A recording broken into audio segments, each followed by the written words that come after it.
Hi everyone, this is Bobby at Copel TV Repair, and today there'll be a few hints dropping on repairing LG 55UH6150, which is this TV over here, and several hints that can be used in repairing a whole bunch of other.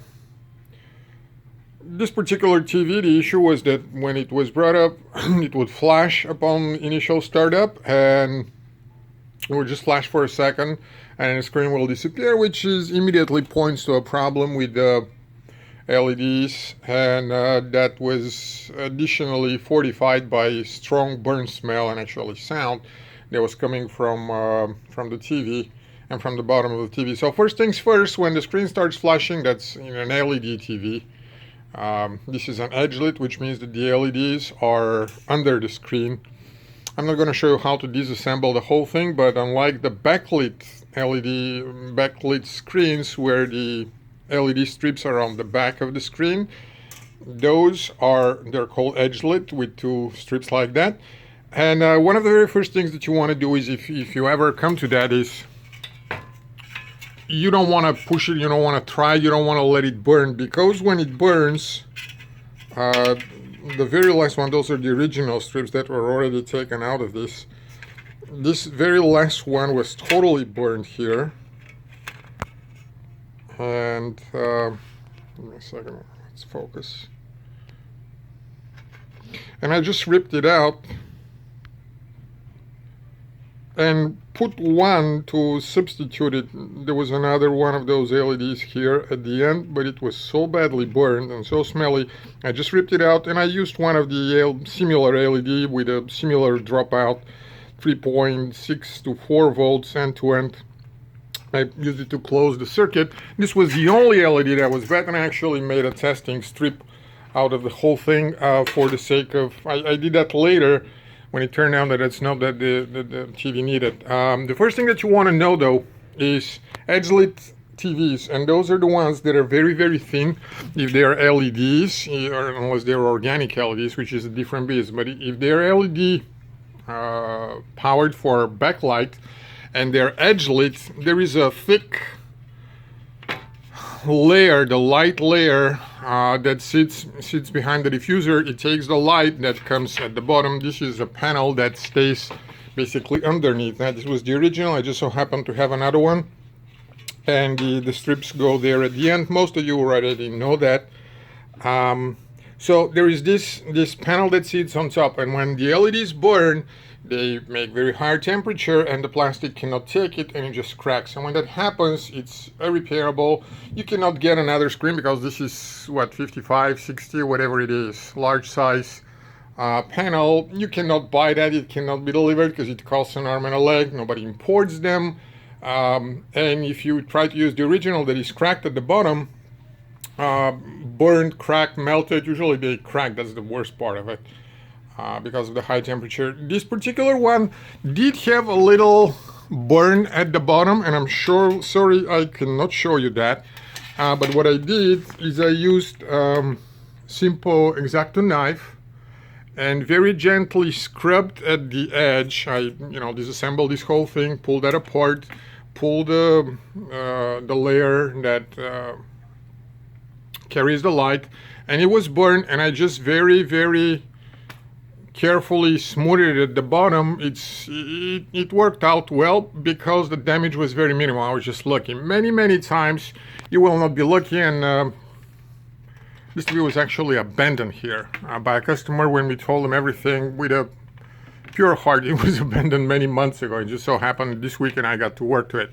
Overall, it was right. If I had to charge a customer for that repair, probably it wouldn't have worked. But anyhow, polishing that until the burn at the bottom disappeared, then getting a new, it just so happened that I found in the shop a whole new assembly. If you are removing those strips, you got to be very careful after you remove them to clean the back where they are stuck, because when removing them, almost always you will leave some of the adhesive tape, and that's going to be a problem when you attach the new ones, you want it to be, so you want to take your time cleaning that very well. It is a task on its own.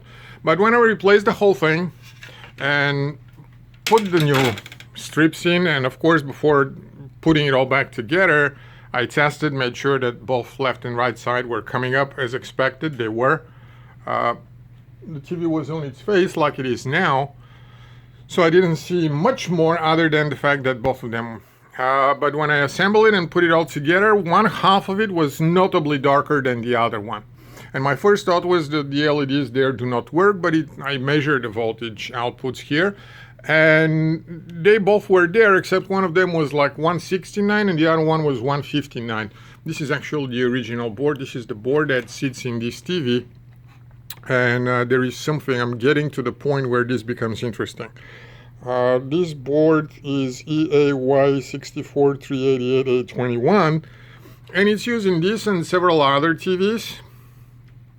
And the LED driver in it is fairly unique. I could not find others here in the shop, and we have easily tens of similar boards that uses the same driver IC. Nothing else seems to be wrong. I did not find the reason. I still am not 100% sure or factually certain why one of the two strips is not getting the proper voltage. But when half the screen was much darker than the other half, because I saw them coming up and working fine in the beginning, I did not take the whole thing apart because that's the first impulse. Instead, what I did is I switched. There are two circles here, right? For left and for right strip. And there are two strips. I have glued them together here, but there are two. And for the sake of testing, I have just stuck them face to each other and soldered the endings. And I did that in order to test those boards, and I'm getting right to that. So the first thing that I did for troubleshooting purposes, in addition to bringing out the LED tester and seeing that it comes up, you may not have that, it may be anyhow, I just flipped those. So this one came at the place of that one came at the place of this one, because the strips are apparently the same. They will be using the same voltage, and that's what the board tells itself. And then the other half of the screen become brighter. And what that means is it supports the explanation of the problem using the LED driver, something that is fairly rare on its own. The LED drivers do not go. And then it turned out that that board cannot be so easily found. There are plenty of them in China. I actually did find a decent source in the States. Made them an offer, but it didn't come back within 24 hours. And in the meantime, I found that board, which is different. It comes from a different TV. It's much more popular. This is EAY64388821. I will see if I can post. Anyhow, I have a bunch of TVs with defective screens or other problems here with the board that is almost the same. You can see it's literally the same design, but on the back where that IC is, it is different. Otherwise, I would have used that IC just to be certain that's what the problem is, but this IC is wider and it's just different. So the solution is different, and it turns out I just suspect that the IC is the problem because I tested the rest. It appears to be fine. So I actually at the end tried that board because it's connection-wise, size-wise, settings-wise, it's very close. Parameter-wise, this one says the same connector here, but the output voltage on this one for the LED says 180 milliamps, and that is the important, the current, that the constant current driver, and this is the device that powers the LED strips, is designed to work on 180 milliamps, and the original one is also designed to work on 180 milliamps, but at 186 volts, and this one is 192. And I decided this is a very, very minor difference, and this board should work. But when I put it in, it didn't work. It didn't light up at all.